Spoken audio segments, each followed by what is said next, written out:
Discuss करेंगे law of conservation of energy.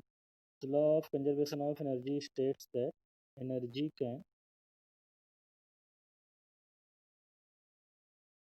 neither be created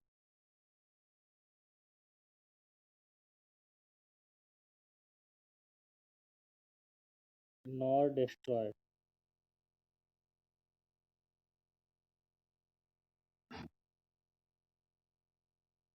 It can only be transformed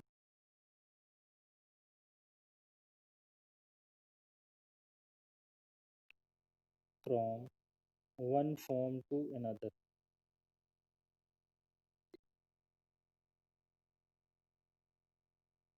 ठीक है, जब भी एनर्जी का कन्वर्जन होगा तो बिफोर द ट्रांसफॉर्मेशन जितनी एनर्जी होगी उतनी energy after the transformation energy होगी, मतलब कोई भी एनर्जी के यहाँ पे लॉस नहीं होगा और टोटल एनर्जी क्या रहेगा, वो कंजर्व रहेगा। कंजर्वेशन मीन्स एनर्जी आपकी कांस्टेंट रहेगी। The total energy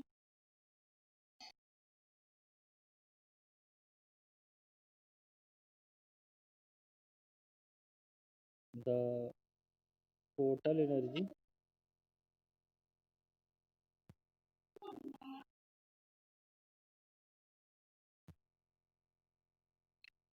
before and after the transformation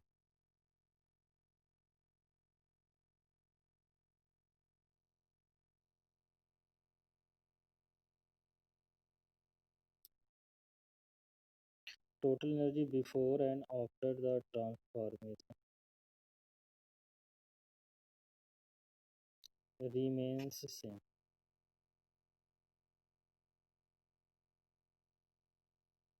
ठीक है, तो स्टेटमेंट है एनर्जी कंजर्वेशन का कि energy can neither be created nor destroyed, it can only be transformed। total energy before and after the transformation remains same। तो इसका एक proof देखेंगे कि आपकी मैकेनिकल एनर्जी आपकी कंजर्व रहेगी। तो हम देखेंगे conservation of mechanical energy. Conservation of mechanical energy in case of freely falling object. आपको पता है फ्री फॉल किसको बोलते हैं?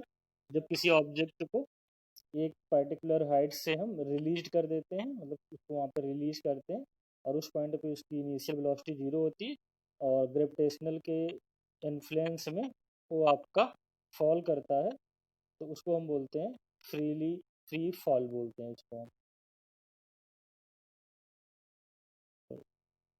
फ्री फॉल का मतलब आपको पता है कि जब किसी पर्टिकुलर हाइट से विथ इनिशियल वेलोसिटी जीरो से उसको हम वहाँ से छोड़ देते हैं, रिलीज कर देते हैं और वो ग्रेविटेशनल के इन्फ्लुएंस में ग्राउंड पे आता है, तो उसको हम बोलते हैं फ्री फॉल। अब यहाँ पे हम लेट कर लेते हैं, let a body of mass m, let an object of mass m falls from a point A which is at a height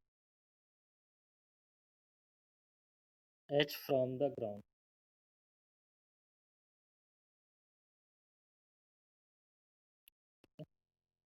यहाँ पे हमने लेट कर लिया, ये आपका ग्राउंड है और यहाँ से h हाइट पे एक पॉइंट A है। ठीक है, यहाँ से ऑब्जेक्ट को हम रिलीज कर रहे हैं। अब देखो, जब इसको हम रिलीज किए हैं, ये कितनी हाइट पे है? h हाइट पे है।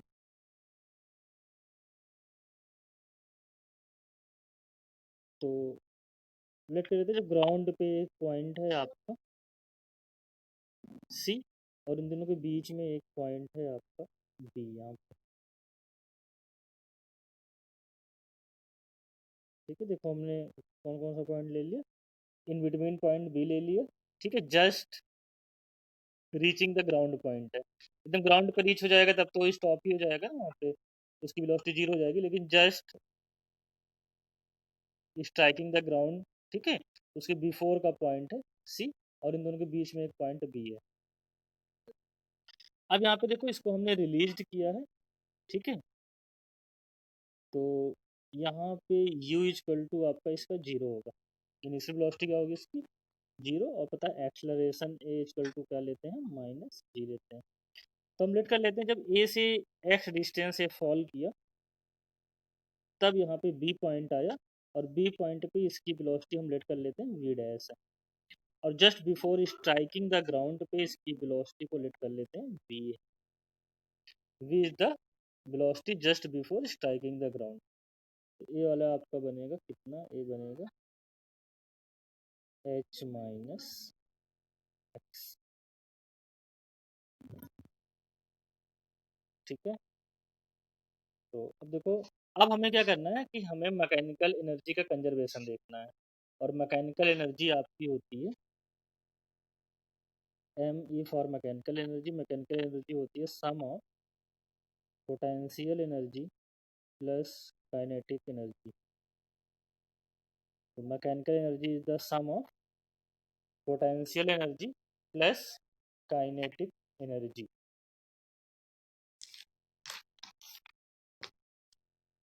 ठीक है। अब चाहो तो इसे स्क्रीनशॉट ले लो इस डायग्राम पे, अपने नोटबुक पे जो भी हो आपके पास वहाँ पे इसको बना लो, ठीक है। मैं इसी से at point A, at point B, at point C, तीनों पे हम देखेंगे कि पोटेंशियल एनर्जी कितना है, काइनेटिक एनर्जी कितना है, फिर निकालेंगे टोटल एनर्जी वहाँ पे कितना है, ठीक है। और हम देखेंगे कि टोटल एनर्जी ए पॉइंट पे, बी पॉइंट पे और सी पॉइंट पे, तीनों पॉइंट पे क्या रहेगा सेम, बस उसका फॉर्म आपका अलग अलग रहेगा वहाँ पे, ठीक है। और ये स्टेटमेंट भी है कि एनर्जी अपना फॉर्म चेंज कर सकती है, लेकिन जो एनर्जी का अमाउंट है वो हमेशा क्या रहेगा, कांस्टेंट बना रहेगा। तो यहाँ पे देखो एट एट पॉइंट ए, ठीक है, एट पॉइंट ए पे आप देखोगे पर्टिकुलर हाइट पे है, तो वहाँ पे उसकी वेलोसिटी जीरो है, ठीक है। तो वेलोसिटी जीरो है मीन्स ई के मतलब काइनेटिक एनर्जी, ठीक है। यहाँ पे ई के का मतलब क्या हुआ, काइनेटिक एनर्जी, के for kinetic, E for energy, kinetic energy कितनी होगी वहाँ पे जीरो, क्यों जीरो है, क्योंकि वहाँ पे इसकी स्पीड जीरो है, वेलोसिटी जीरो है वहाँ पे। और पोटेंशियल एनर्जी कितनी बनेगी वहाँ पे, E P, P for potential, E for energy, potential energy बनेगा एम जी इंटू हाइट, कितनी हाइट पे है एम एच हाइट पे, तो पोटेंशियल एनर्जी बनेगा एम जी एच। अब टोटल एनर्जी आपका क्या बन जाएगा, total energy at point A, total energy at point ए बनेगा ई पी प्लस ई के, तो टोटल एनर्जी एट ए हो जाएगा m g h plus zero, या एट ए हो जाएगा एम जी एच बन जाएगा, ठीक है। इसको एक क्वेश्चन टेस्ट कर दो। तो टोटल एनर्जी एट पॉइंट ए हमने निकाला, कितना आ गया एम जी एच आया। अब एट पॉइंट बी पे एनालिसिस करते हैं, एट पॉइंट बी। अब बी पॉइंट क्या है, ए और बी के बीच में है, तो वहाँ पे हमने वेलोसिटी लेट कर ली है, let velocity at point B is v dash, ठीक है। अब यहाँ पे देखो वेलोसिटी एट पॉइंट बी कितना है यहाँ पे वी डैश है, तो अब हम वी डैश को कैलकुलेट करेंगे, हमें पता है कितना डिस्टेंस को फॉल किया है एक्स, तो बिटवीन ए एंड बी हम third equation of motion apply करेंगे, यहाँ third equation of motion use करेंगे, ठीक है। डिस्प्लेसमेंट कितना होगा माइनस एक्स हो जाएगा, डाउनवर्ड डायरेक्शन में है, acceleration minus g, initial velocity zero और फाइनल वेलोसिटी वी डैश। तो using v square equal to u square plus two a s, v equal to v dash u equal to 0, acceleration equal to minus g, और displacement equal to minus x है। तो put कर दो, तो v dash का square equal to 0 plus 2 minus g minus x, तो v dash square equal to 2g x आ गया आपका। ठीक, अब हमें वेलोसिटी वहाँ पे पता चल गया है, और उसकी हाइट हमें पता है h माइनस एक्स है। ग्राउंड से देख लो इसकी हाइट कितनी है, h माइनस एक्स। तो वेलोसिटी भी पता है, हाइट भी पता है, तो हम काइनेटिक एनर्जी भी निकाल सकते हैं, पोटेंशियल एनर्जी भी इसका कैलकुलेट कर सकते हैं आपको। तो काइनेटिक एनर्जी बन जाएगा, क्या होता है, half mass into speed v dash का स्क्वायर, और वी डैश हमें गिवन है कितना, 2g x, तो हाफ m 2g x। ठीक है, हमने वी डैश को फाइंड आउट किया है, तो गिवन नहीं था, तो 2g x, तो यहाँ से e के आ जाएगा mg x। पोटेंशियल एनर्जी बन जाएगा mg, और कितनी हाइट पे है, h माइनस एक्स। तो total energy at p, total energy E K plus E P, E V हो जाएगा, ई के आपका है एम जी एक्स, ये है आपका m g h minus x. तो यहाँ से आपका m g x plus m g h minus m g x, तो कैंसिल हो जाएगा, ये आपका आ जाएगा एम जी एच आ जाएगा, टोटल एनर्जी एट बी। तो दो पॉइंट का एनालिसिस हमने कर लिया, ए और बी। अब हम थर्ड पॉइंट का एनालिसिस करेंगे, पॉइंट सी का।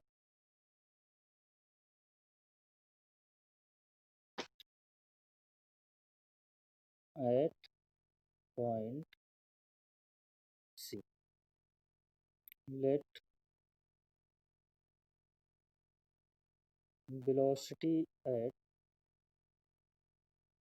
point C is v। तो between A and C using between A and C using v square equal to u square plus 2as। तो v इक्वल टू यहाँ पे v है, u equal to 0 minus जी। अब देखो s क्या हो जाएगा, यहाँ पे माइनस h आ जाएगा, क्योंकि a से सीधे c पे आ गया, टोटल हाइट उसने कवर कर ली है, तो f equal to minus h। तो v स्क्वायर इक्वल टू हो जाएगा 2g h, minus minus plus. तो काइनेटिक एनर्जी आपकी बन जाएगी हाफ m v स्क्वायर, ये बन जाएगा हाफ m 2g h। तो काइनेटिक एनर्जी आपका बन जाएगा mgh। पोटेंशियल एनर्जी देखो क्या बन जाएगा, क्योंकि जस्ट h आपका वहाँ पे 0 हो जाएगा, सी पॉइंट पे, वहीं पे पॉइंट पे पहुँच गया, तो पोटेंशियल एनर्जी आपका 0, क्योंकि हाइट आपकी 0 हो गई। तो total energy at point C बन जाएगा ई के प्लस ई पी, जो कि आपका बन जाएगा mgh। ये इक्वेशन थर्ड हो गया, ये आपका इक्वेशन सेकंड। अब देखो फर्स्ट में mgh आया, सेकंड में भी mgh आया, थर्ड में भी क्या आया, mgh। मतलब कि जो टोटल एनर्जी है at point A B and C क्या है, सेम है। क्या है, सेम। तो हम बोल सकते हैं E A equal to E B equal to E C, energy at all points remains same.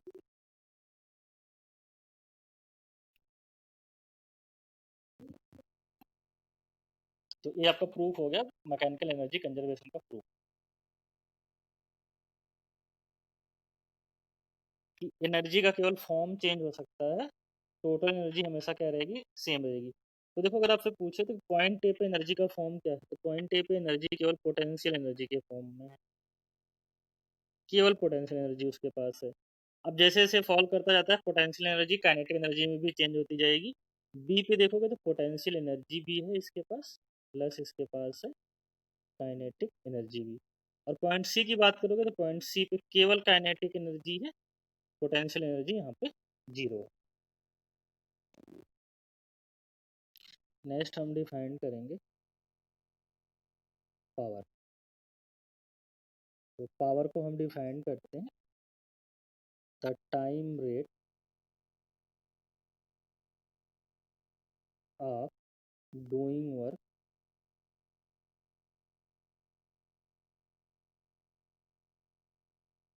Is defined as power. अब पावर को हम डिनोट करते हैं पी से। तो पावर इक्वल टू आपका हो जाएगा work upon time, P equal to W upon T. अब देखो यूनिट की बात करें तो इसकी यूनिट आपकी बन जाएगी, वर्क यूनिट क्या होती है, वर्क यूनिट होती है आपकी जूल, और टाइम की यूनिट क्या होती है आपकी सेकेंड। ये इसका एसआई यूनिट आपका होता है पावर का watt, and 1 watt equal to 1 joule per second.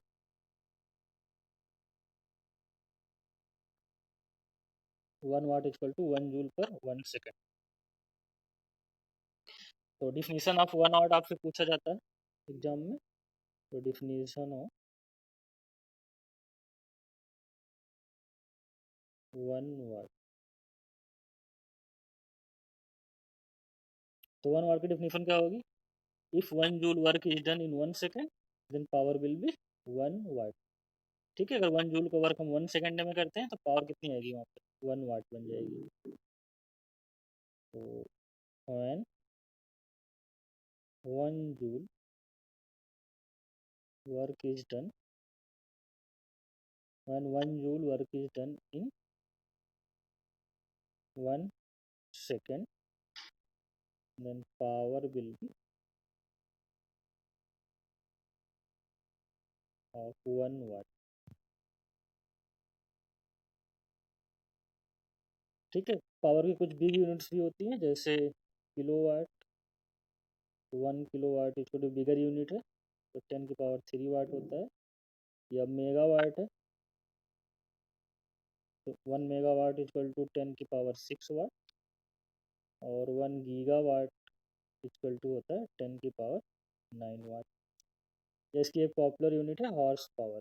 1 horse power equal to 746 वाट।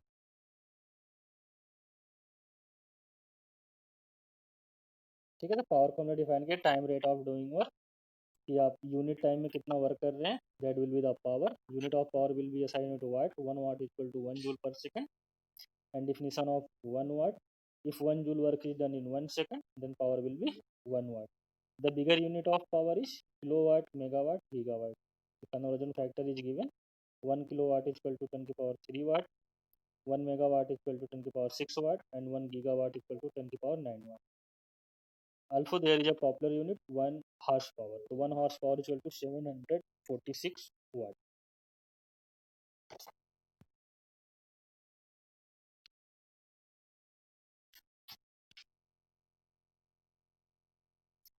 देखो इलेक्ट्रिसिटी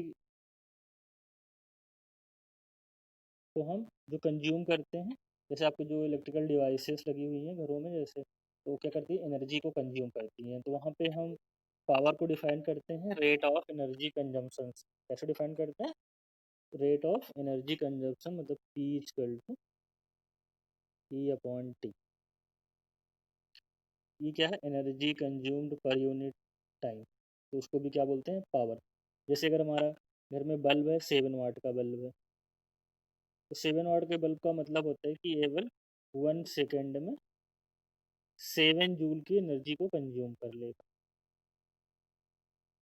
ठीक है, रेट ऑफ डूइंग वर्क भी क्या होता है पावर, प्लस आपको बताया है वर्क ही क्या है एनर्जी, तो energy consumed per unit time को भी हम पावर बोलते हैं।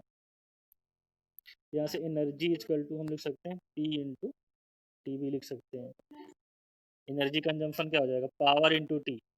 जैसे 7 वाट का है तो 7 वाट का मतलब होता है 7 जूल पर सेकेंड। ठीक है, 1 सेकंड में कितना पावर कंज्यूम करेगा वो, 7 जूल की एनर्जी वो कंज्यूम करेगा। अब जो एनर्जी की पॉपुलर यूनिट होती है, जो पॉपुलर यूनिट होती है of the energy, electricity energy के कंजम्पशन के लिए, उसको हम बोलते हैं kilowatt hour. Commercial unit of power equal to होता है, sorry commercial unit of power की नहीं, energy,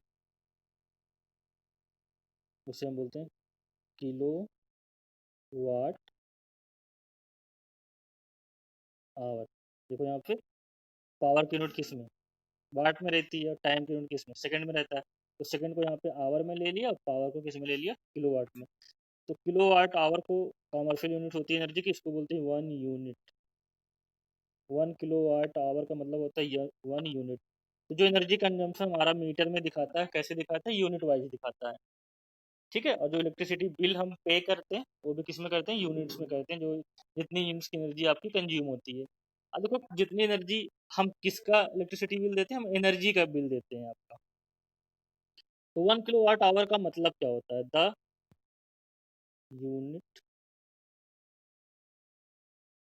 kilowatt hour means 1 kilowatt of power is consumed और सप्लाइड। दोनों चीज़ें हो सकती है कि 1 किलोवाट का पावर हमने सप्लाई किया है या कोई भी इलेक्ट्रिकल डिवाइसेस वहाँ पे कंज्यूम किया है। ठीक है, फॉर 1 आवर। तो हम बोलेंगे 1 यूनिट उसने एनर्जी आपकी कंज्यूम की या सप्लाई की। जैसे 1 किलोवाट आवर का है, जैसे 1 किलोवाट का आपका पंप है, तो उस पंप को हमने 1 आवर के लिए रन करा दिया।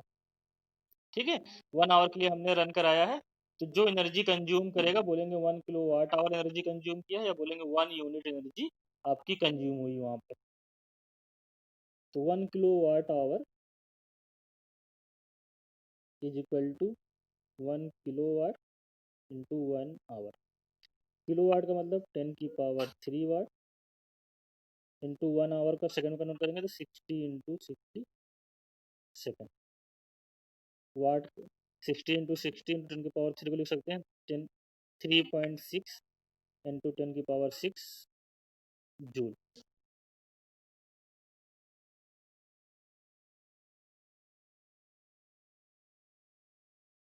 ठीक है, तो ये आपका एनर्जी कन्वर्जन यहाँ से पूछा जा सकता है। 1 kilowatt is equal to how many joules, 3.6 into 10 की पावर 6 जूल। देखो वाट को यहाँ पे हम लिख सकते हैं जूल पर सेकंड, तो सेकंड से सेकंड कैंसिल, जूल आ जाएगा।